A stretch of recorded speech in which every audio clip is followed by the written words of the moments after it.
ரங்கநாயகியும் மீனாட்சியும் முத்துப்பாண்டிய திட்டுறாங்க. இனிமேட்டு ஹாசினி முத்துப்பாண்டி உன் கடைக்கு வரக்கூடாதுன்னு ரங்கநாயகி சொல்றாங்க. அதுக்கு முத்துப்பாண்டி சொல்றாரு, ஹாசினி இனிமேட்டு என் கடைக்கு வரதான் செய்வாக்கா, என்னக்கா பண்ணுவீங்கன்னு முத்துப்பாண்டி கேக்குறாரு. அதுக்கு மீனாட்சி சொல்றாங்க, மாமா நீ இந்த முடிவை எடுக்க நினைச்சேன்னா நாங்க வேற மாதிரி முடிவு எடுக்க வேண்டியது வரும்னு சொல்றாங்க. முத்துப்பாண்டி என்ன முடிவுன்னு கேக்குறாங்க. அதுக்கு மீனாட்சி முத்துப்பாண்டியோட தலகாணி, பாயி, பொட்டி எல்லாம் எடுத்து தூக்கி போடுறாங்க.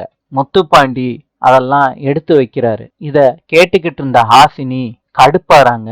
முத்துப்பாண்டி கிட்ட சொல்றாங்க, உங்க மாமாவுக்காண்டியாவது என் குடிசைக்கு வரலாம்லன்னு முத்துப்பாண்டி கிட்ட கேக்குறாங்க. அதுக்கு முத்துப்பாண்டி சொல்றாரு ஹாசினி கிட்ட, சரி என் மாமாவுக்காண்டி நான் வர்றேன், மத்தபடி நம்ம ரெண்டு பேரும் புருஷன் பொண்டாட்டி கிடையாது, நான் ஓனரு நீ லேபரு, அந்த மாதிரிதான் வீட்டுல இருப்பேன், பரவாயில்லையான்னு முத்துப்பாண்டி ஹாசினி கிட்ட கேக்குறாங்க. அதுக்கு ஹாசினியும் ஓகேன்னு சொல்லிடுறாங்க. முத்துப்பாண்டி குடிசைக்குள்ள வர்றதுக்கு முன்னாடி ஆலத்தி எடுக்கிறாங்க ஹாசினி. இதெல்லாம் எதுக்குன்னு முத்துப்பாண்டி கேக்குறாரு. என்னோட ஆசைக்காண்டி நீங்க இத ஏத்துக்கிட்டு தான் ஆகணும்னு ஆலத்தி எடுக்கிறாங்க. தாரணி அவங்க ஃப்ரெண்டோட ஹாஸ்பிட்டலுக்கு போறாங்க.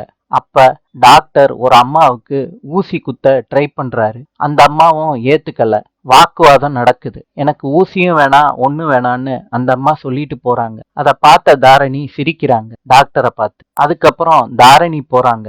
டாக்டர் ஊசியை போட்டு விடுறாரு. சரி டாக்டர் நாங்க கிளம்புறோம்னு சொல்லிட்டு கிளம்புறாங்க. அப்ப டாக்டர் சொல்றாரு, நானும் உங்க வீட்டை தாண்டி தான் போகணும், நான் உன்னை டிராப் பண்ணிட்டு போறேன்னு சொல்றாங்க தாரணி கிட்ட. தாரணியும் ஓகேன்னு சொல்லிடுறாங்க. டாக்டரோட 2 வீலர்லயே ஏறி வர்றாங்க அவங்க வீட்டுக்கு. இடையில தாரணிக்கும் டாக்டருக்கும் நிறைய வாக்குவாதம் ஏற்படுது. மீனாட்சி சாப்பாடு கொண்டுட்டு போறப்ப தீரஜ வர்ற வழியில பாக்குறாங்க. கூப்பிட்டு பாக்குறாங்க.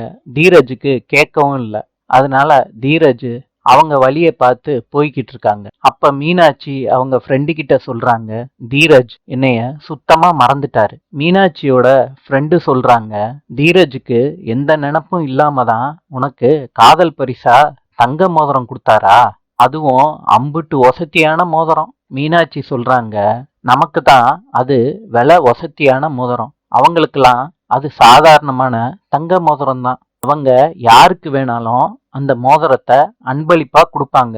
எனக்கும் தீரஜ் அப்படிதான் அந்த மோதிரத்தை கொடுத்துருப்பாரு போல. நான் தான் பைத்தியக்காரி மாதிரி காதல் பரிசுன்னு தப்பா புரிஞ்சுக்கிட்டேன். நான் ஒரு விளங்காதவ, நான் ஆசைப்படுறது எதுவுமே எனக்கு கிடைக்காது. அப்படிலாம் பேசாத மீனாட்சி, அவர் உன்னை விரும்பதான் செஞ்சிருக்காரு. உன்னை பார்த்திருந்தா பேசியிருப்பாரு. இப்ப கூட அவரு உன்னைய தேடிதான் வந்திருப்பாரு மீனாட்சி. பக்கத்துலதான் எங்கேயாவது போயிருப்பாரு. மீனாட்சி நம்ம ரெண்டு பேரும் தேடி பார்க்கலாம். வேண்டாம் வசந்தி, அவர் என்ன உண்மையா விரும்பினார்னா அவர் என்ன தேடி வரட்டும், நான் தீரஜ தேடி போக மாட்டேன். நாளை சந்திப்போம்.